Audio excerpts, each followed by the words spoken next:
সালাদ হিসাবে বা শরবত করে খাওয়ার মতো একটি সবজি হচ্ছে লেবু। লেবু আমরা সালাদের সাথে খেয়ে থাকি এবং শরবত হিসাবেও খেয়ে থাকতে পারি। লেবু আমাদের শরীরে অনেক উপকারে আসে, অনেক উপকার করে থাকে। সাধারণত যে সকল সমস্যা সমাধান লেবু করে থাকে তার মধ্যে অন্যতম হচ্ছে লেবু খেলে ক্যান্সার প্রতিরোধ হয়, পাকস্থলী সুস্থ থাকে, ফুসফুস সুস্থ থাকে, ক্ষত দ্রুত সেরে যায়, হাইপারটেনশন কমায়, মুখ থেকে দুর্গন্ধ দূর করে। তার উপর ওজন কমাতে লেবুর অনস্বীকার্য ভূমিকা রয়েছে।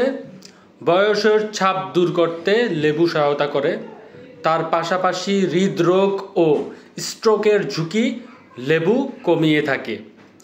কোষ্ঠকাঠিন্য দূর করতে লেবুর সর্বপ্রকার সাফল্য আমরা লক্ষ্য করে থাকি।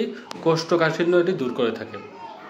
বন্ধুগণ, এরকম আরও ভিডিও পেতে আমাদের চ্যানেলটি আপনারা সাবস্ক্রাইব করে পাশে থাকা নোটিফিকেশন বেল আইকনটি প্রেস করে দিবেন, যাতে প্রত্যেকটি ভিডিও আপনারা আমাদের সাথে সাথে পেয়ে যান। আমাদের ফলো দিবেন, লাইক দিবেন, কমেন্টে শেয়ার করবেন আপনারা কী ভিডিও দেখতে চান, এবং আমাদের পাশেই থাকেন। আমাদের পেজগুলো ফলো করে রাখবেন, যাতে আমরা আরও নতুন ভিডিও করতে ওগুলো উৎসাহিত বোধ করি।